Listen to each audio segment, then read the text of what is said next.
This is the Revenge of Shinobi for the Sega Genesis. Without a doubt, one of the greatest video games ever made, and on one of the greatest video game systems ever produced, the Sega Genesis. This was released in 1989 and was one of the first titles that I owned for my beloved Sega Genesis, my 16-bit wonder that still works perfectly today. They give you the backstory here at the beginning, so you know what's going on in Revenge of Shinobi. If you've been listening for a while, you know on Classic Game Room HD that I like ninjas, I like spaceships, I like cars, and I like things that blow up. This game has about 3 out of 4 of those, which is a good thing. This is probably my favorite ninja game of all time. And definitely one of the best side-scrolling adventure games that I can think of.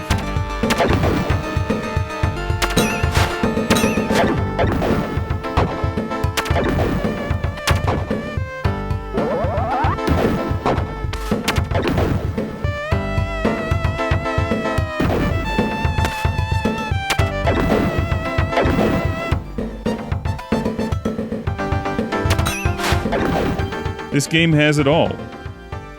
Although I feel bad every time I have to kill the dogs. I like dogs, and if there was a way that Shinobi could maybe put his hand on the dog and do like a Vulcan mind meld or something, like a ninja mind meld, and make the dog his friend.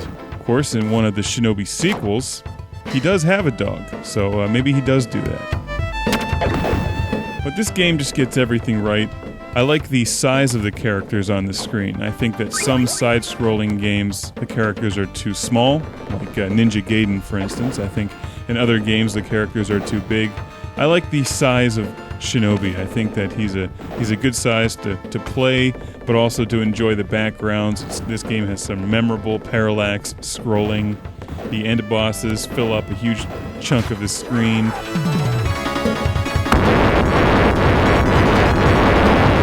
You can see about 2.5 levels if you're jumping up and down.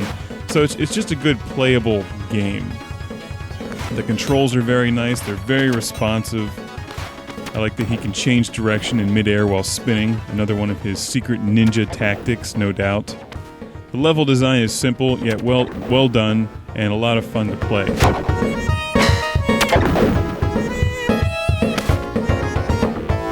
Here we have the waterfall in the background.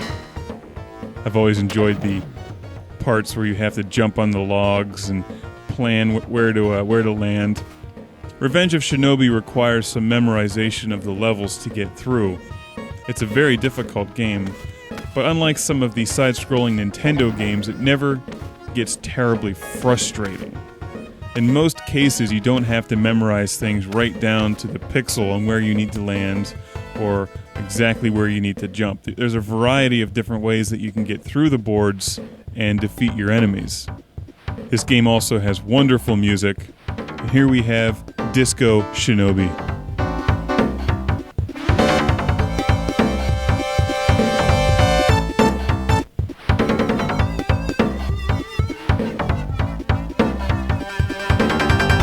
Disco Shinobi gets down with his bad self.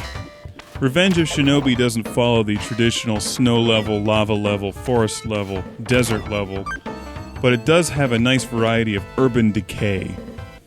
You saw that I just fired my shurikens, if that's how you pronounce that, and there was I think a extra life or something hanging on the wall there that I picked up. I used to know where those all were. The end bosses in Revenge of Shinobi are challenging. They require a bit of memorization on how they move to get your shots in the right place, and it helps when you have your shurikens powered up to where they're emitting flames. You know, when you get the power thing, and your shots are stronger. Here's the airport level where we see the front and back sides of the screen. Let's get behind this soldier and see if he notices us.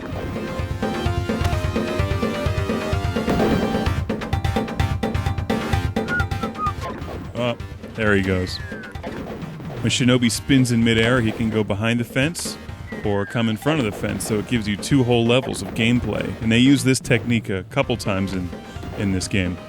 Does their grenade-throwing arm ever get tired?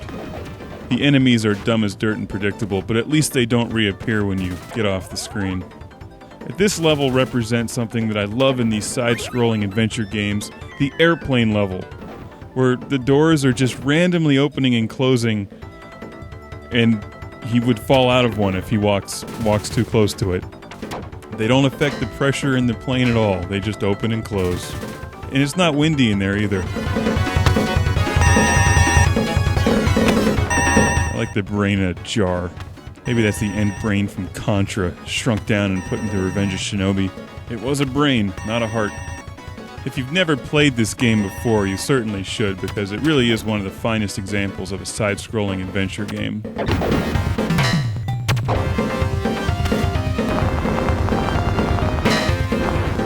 You notice when Shinobi spins in midair, he can throw a whole bunch of his shurikens out at bad guys.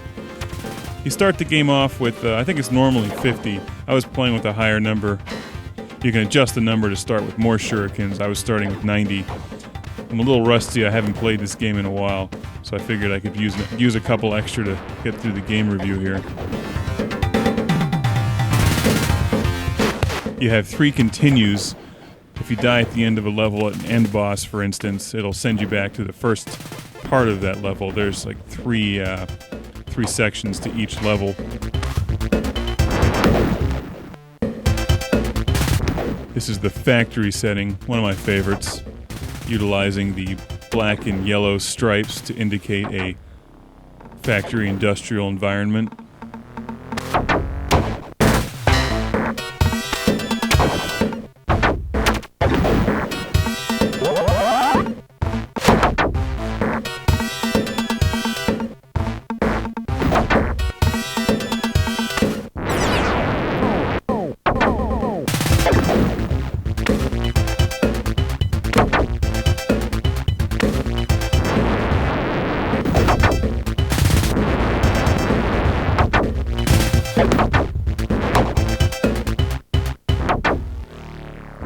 Gotta have the things that move one direction while Shinobi moves the other.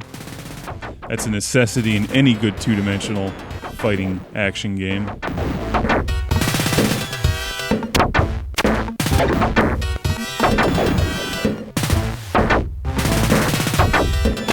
Something else that Revenge of Shinobi does well, you can shoot your enemies off the screen. So becoming familiar with the levels certainly helps you, because if you know a bad guy is there, like just right around the corner, you can shoot him before he even sees you. This works up to a point. It doesn't work like throughout the entire board, but if the bad guy is just a few inches off screen, you can nail them with your shuriken.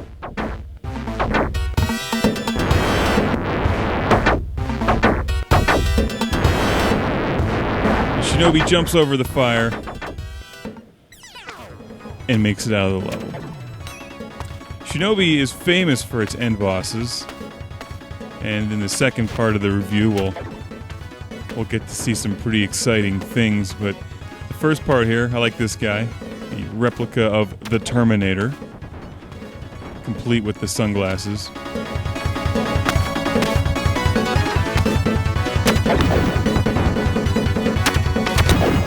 Here's a great example of a level and why this game is so much different than Ninja Gaiden, and why I like it a lot more than Ninja Gaiden. You have a variety of ways that you can get through this level. You do not have to follow just any one path. And what I'm doing is I'm not destroying all of the crates so that I can use them to jump off of to get up there faster, because I can't stand those damn laser beams shooting me. Another thing I forgot to mention earlier, if you look on top of the screen, you'll see that you have 4 ninja superpowers, as I call them. Now, I used a couple of them earlier. You can make enormous red pillars of fire that go back and forth on the screen and destroy the enemies. You can put an electric force field around you. You can have one that makes you jump higher. I think the other one explodes Shinobi if you're low on health, and then sends out a powerful shockwave, and then you lose a life, but you also come back with full health. This is another very clever level where they use the front and back of the screen